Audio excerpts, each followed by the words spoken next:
Welcome to Healthy Minds. I'm Dr. Jeff Borenstein. Everyone is touched by psychiatric conditions, either themselves or a loved one. Do not suffer in silence. With help, there is hope. Today on Healthy Minds, Postpartum depression is a medical condition that impacts women and sometimes men within the first year after a birth of a child. And it can impact anyone from all walks of life, regardless of your racial, ethnic background, your income, your education. And it's fairly common. So 1 in 7 women will be impacted by this condition. that's today on Healthy Minds. Healthy Minds is brought to you in part by the American Psychiatric Association Foundation, the Graham Beck Foundation, and the New York State Office of Mental Health. Welcome to Healthy Minds. I'm Dr. Jeff Borenstein.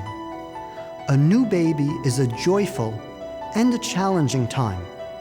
One challenge is postpartum depression, which affects 1 out of 7 new mothers. That's 1 out of 7. What are the symptoms and what should you do? Today I speak with 2 leading experts, Dr. Glenda Wren and Dr. Maureen Van Niel, about postpartum depression. Glenda, Maureen, welcome. I want to start off and ask you to define what is postpartum depression. Well, Jeff, postpartum depression is a medical condition that impacts women and sometimes men within the first year after a birth of a child. And it can impact anyone from all walks of life, regardless of your racial, ethnic background, your income, your education. And it's fairly common. So 1 in 7 women will be impacted by this condition. And although some of the symptoms may vary from person to person, most people will experience a low mood, depression, crying spells, as well as concerns about their sleep. So they might find that they're in bed all day, not able to, not just because you're tired from a new baby, but really not able to get out of the bed, or they might have really a lot of trouble falling asleep at night, again, outside of the normal range of what you would expect. And the other symptoms in terms of postpartum depression could also be anxiety related, and that's something that people don't often think about, especially first-time mothers. People expect a usual amount of anxiety, but if you're having panic attacks or constantly thinking about your baby might be hurt or did they stop breathing and you're checking regularly, that's really a sign that it's gone outside of the range of what you would expect. So a variety of symptoms that people can experience, and I want to emphasize 1 out of 7. Yeah. This is a very common condition. Extremely common. So it's not as if this, somebody did anything wrong. This is just something that occurs 1 out of 7 times. That's right. For people. So if somebody is experiencing these types of symptoms, what should they do? Well, first of all, there's a lot of difficulty that women have understanding the difference between what's expected in the postpartum period and what would constitute a postpartum depression. So there's a condition called baby blues. And Jeff, 60 to 80% of women get this. And they're weepy for a couple of days after they have a baby. And after that period of time, things usually resolve. It's only if the symptoms last for 2 weeks and that they're more serious that do we worry about them. And that constitutes a postpartum depression. So a baby blues that we think of and people have heard of is even more common. It's totally common. But it begins to dissipate. Yes. If those blues get worse or don't dissipate, that's a cause for concern that somebody should seek treatment. Right. And you asked about how do you know and how do you know whether to get help. I think one of the main messages that is important for everyone to know is that if you're not sure, tell someone. Women have a lot of burdens that they carry on themselves, a lot of expectations that they have for themselves. And most people with really any mental health symptoms kind of feels like, maybe I'm okay, I'll wait a little while. Meanwhile, their partner, their family is probably feeling concerned, not sure how to bring it up. So I think the important thing is, if you're not sure, say something to someone that you trust and you care about. And that could also be your OBGYN that you've been seeing, every month for the past 8-9 months, as well as your pediatrician when you're taking your child in for the 2-week well baby visit. That's a time you could say, hey, they'll always ask you, how's it going? You can say, oh, it's going fine. Or you could say, I'm actually not sure if I'm doing okay. And you can tell them about what you've been experiencing. Say I'm feeling very anxious, or I'm not above and beyond feeding, caring for the baby. Right. I'm not sleeping. Exactly. Right. We as a profession, the medical field, I think is doing a lot better than we've ever done in the past. Many OBGYN physicians know about postpartum depression, look for it. Same thing for pediatricians, general practitioners, but sometimes they may not. Right. So it's important for the mother, for the rest of the family, to be aware that they may not be asked about this, and they should bring it up. And I'd like you to comment on that. Yeah, that's really important. And unfortunately, not everyone has the same level of comfort level or training in screening or treating and giving recommendations. So if you think about it, you could have had the same OBGYN provider for years, even had another pregnancy that was fine. So you have a really good working relationship with this person. You've never had any mental health problems before, but this time you do. And again, as I mentioned, people sometimes, they feel a little nervous about bringing it up. So they're saying, oh, I think I'm not doing that well with this pregnancy. Your provider might actually contribute to you holding back and not getting treatment by saying, oh, I think you'll be okay. And that's something that I think it's important for mothers to know. Trust your instincts, trust yourself. If you think that you're not doing well, you probably aren't. So don't give up, talk to someone else, push back a little bit on that. The other place that I see this is for women that have a history of depression and they're on medications. Sometimes their provider doesn't know their history that well, unfortunately. And they may be unfamiliar with the medication that they're taking. They may not know the treating psychiatrist. And I've had a patient that their provider told them to stop taking the medication, which maybe seemed like good advice at the time, but fortunately the mother recognized that this probably wasn't a good idea for her, and she sought specialty care, and we were able to we switched her from one medication that wasn't very safe in pregnancy to another one that was safer. And I'm so glad that she was able to find that out before her symptoms got worse. So I think that's another important point. If a doctor's telling you to stop your medications that someone else is prescribing you, you should probably try to understand why and make sure that your doctors are talking to each other. Right. Figure out the next best step, whether it be maybe stopping the medicine or changing the medicine or having more intensive talk therapy, but to really make sure that that condition continues to get treated appropriately and safely during the pregnancy. Right, or just stopping it for a short amount of time. So a lot of times that first trimester is a time when there's a lot of development, and under supervision, you might say, okay, let's stop it for this short period of time, and then you can start taking it later in the pregnancy. The other thing that I think is important about how do you know if this is the medical condition or if I'm just having a tough time after my baby is born, and time can actually help you to answer that question. So if you just had a couple of bad days, a couple of stressors, that's probably still within the normal range. But over a 2-week period of time, where most of the day, most days out of the week, you're feeling this way, and people are starting to comment about it, you're noticing that you're not actually caring for the baby as people would expect, or in really severe cases, you might even have psychotic symptoms. So you might start to hear voices, a negative voice telling you you're not a good mother, you're no good. And in very extreme cases, people actually have thoughts of wanting to hurt their baby. So just helps, I think, to know that the range could be from mild symptoms that are transient, more of the baby blues, but then in the extreme form of severe postpartum depression, you can start to have some of these more obvious symptoms, but in between, it can be hard to figure it out. Right, but the real message for anybody watching right now is, if you're in doubt, ask. There's no harm done in asking and then being told, you know what, you're fine. You can talk to your OB, you can talk to your Healthy Start worker, any of the people that are providers for you. They'll just listen and tell you whether this falls into the category of something serious or not. Yeah. Tell me a little bit about the treatment for postpartum depression.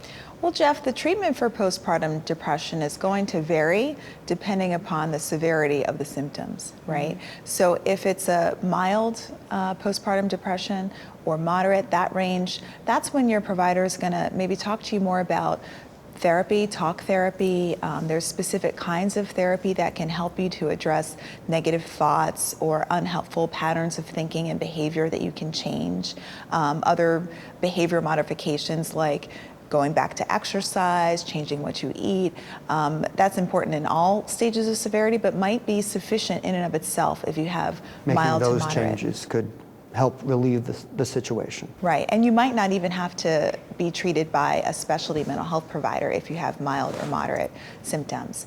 If you have more severe symptoms, moderate to severe, that's usually when you're going to be referred to a specialist for evaluation. You'll get a medical workup to make sure that there's not a thyroid issue or another medical problem that's causing your symptoms, and then talk to you again about psychotherapy, talk therapy, medications, the kinds of medications, even depending upon your history and whether you plan to breastfeed or not. Those might make some changes as to what will be offered.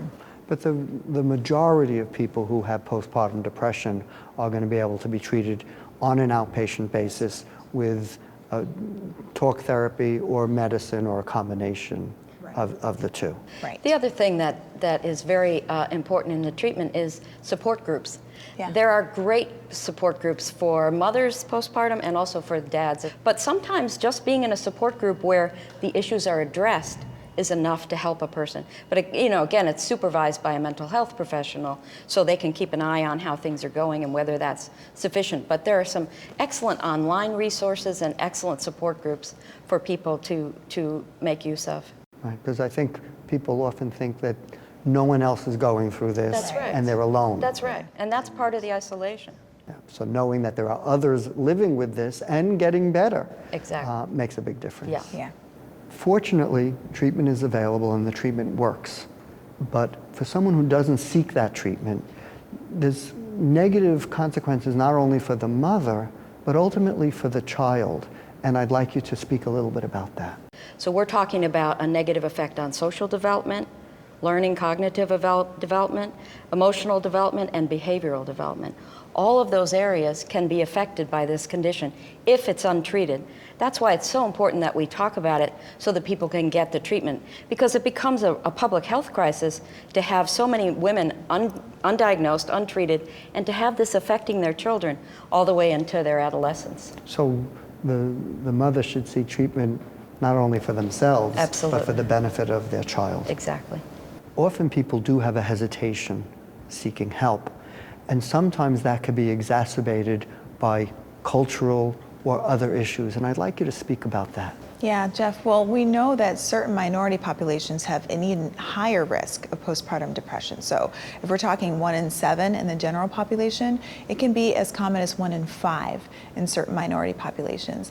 And the reasons for this are really mixed. Some of that has to do with disadvantage and social determinants such as your economic status, a single parent household that has other burdens, other stressors, but also culture and cultural norms around parenting in that period of time could be a challenge for some individuals that have these vulnerabilities like we've discussed. For example, in some cultures where it's expected that the mother would kind of stay holed up in the home for a year and not really do anything else but focus on the child, there's some benefits to that. You can imagine the cultural strength that could come from that family focus. But for a woman that's at risk for depression, that could be very isolating and could really make her be at higher risk of having the symptoms and then making it harder for her to get help if she's expected to stay in the home.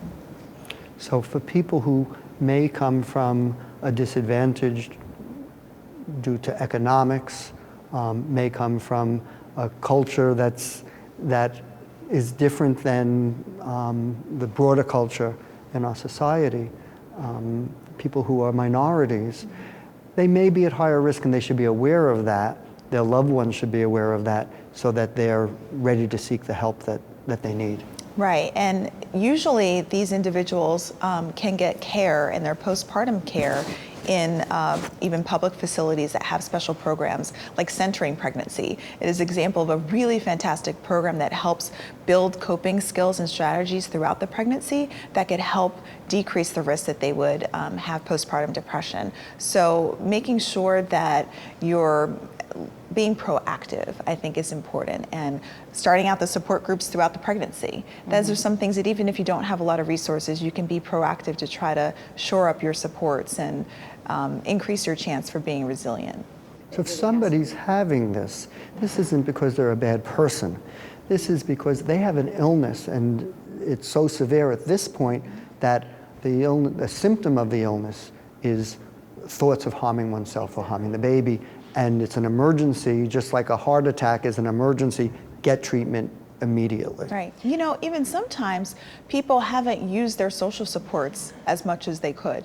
So, I'm thinking about the person that's listening to us and feeling just petrified that, they're going to go and say something and then all of a sudden they'll be like a zombie on medications. And you can't know that without talking to someone. You might find that that conversation might say, hey, you've got these people in your life that you haven't been reaching out to. Why don't you start talking to them more often? So I think it's important for people to not be afraid and know that no one's going to make you do anything. You're going to have a list of options and be able to make an informed choice about what's going to be best for you. And I think some women who seek the help of medication say that it completely made them feel better, that it was the only thing that worked. And if that's the case, all of those risks will be discussed with your doctor. Your doctor will not let you go on to a medicine that's going to cause risk to the baby. So sometimes women are more reluctant than they should be to get the help that they need, because it can completely change the way people feel sometimes if you are one of those people who needs to go on medicine. Now, one of the symptoms of a postpartum depression, maybe even the person doesn't realize that they have it. Right. They don't know that there's something wrong. They may feel hopeless about it, but the family sees, the husband may see, the mother or mother-in-law may see, other people around them. What should a family member do when they have a new young mother who seems to be having difficulty? What should they do? Well, the family is actually really important in this difficulty, because sometimes when you're inside of it, you can't see the fact that you're hurting. You can't see that you're struggling. And one of the most important things family members can do is to point out to the person that they think they might have this medical condition that they've heard of, and find out the information about that and share with them that they have to ask for help. That's the single most important thing.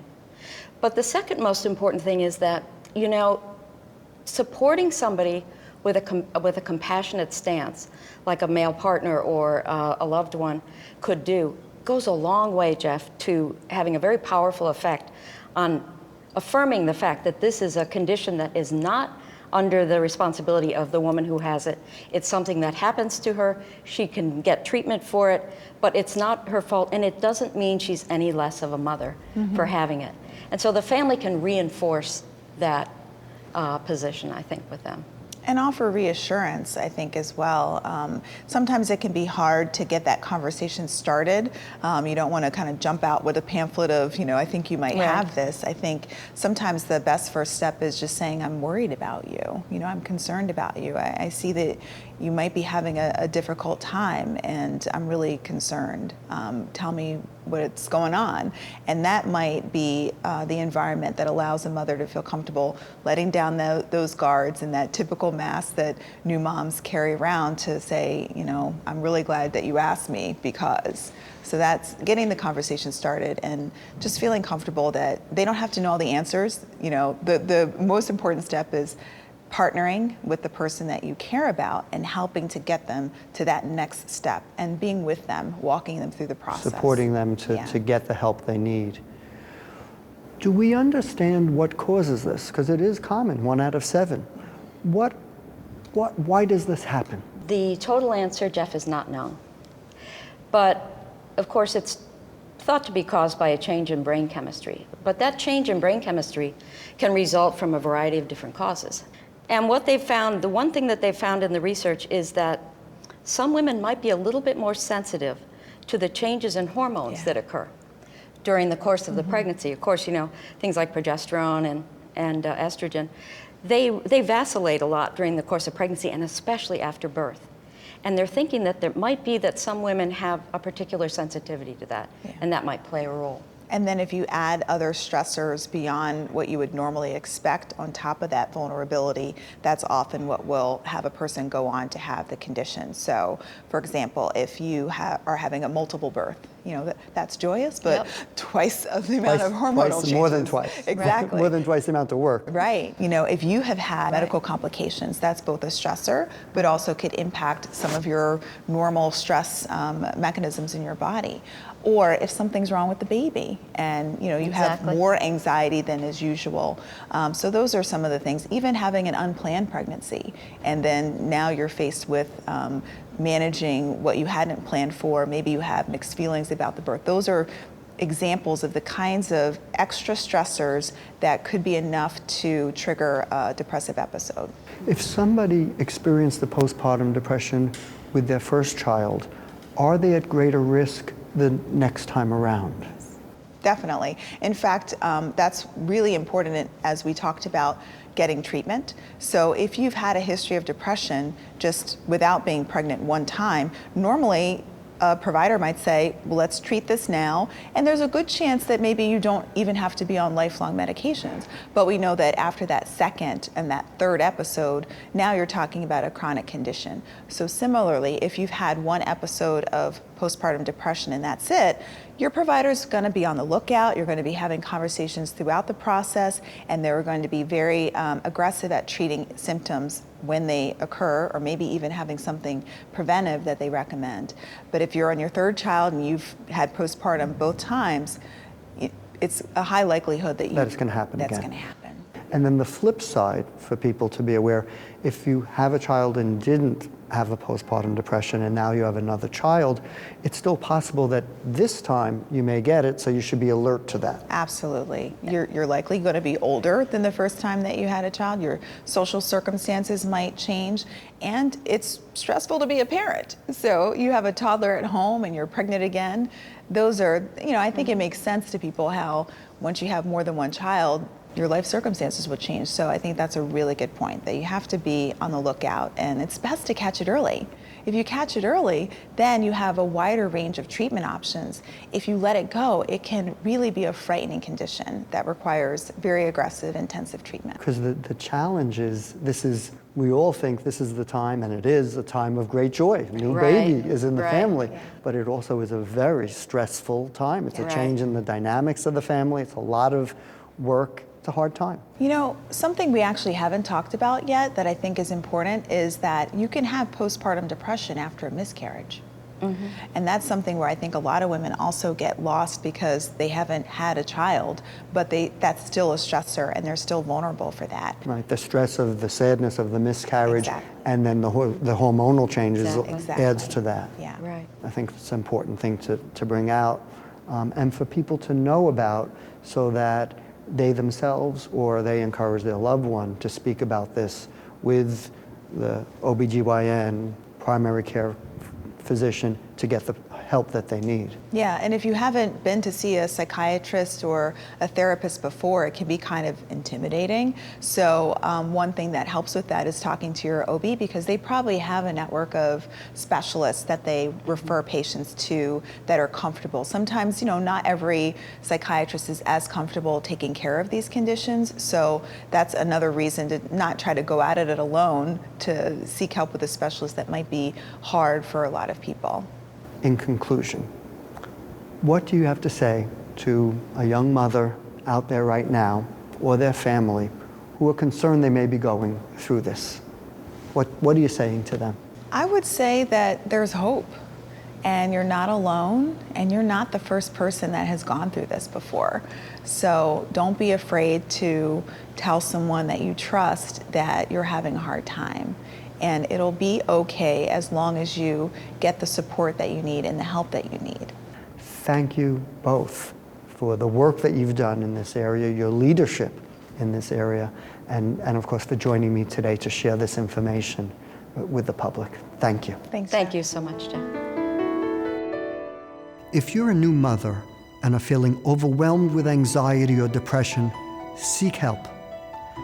And if you're the relative or friend of a new mother who's having difficulty, reach out to her and assist her in seeking help. Do not suffer in silence. Postpartum depression is very common. You're not alone. And postpartum depression is fully treatable. Remember, with help, there is hope. Until next time, I'm Dr. Jeff Borenstein.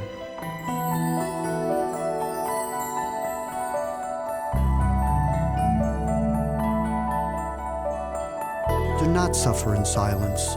With help, there is hope. Healthy Minds is brought to you in part by the American Psychiatric Association Foundation, the Graham Beck Foundation, and the New York State Office of Mental Health.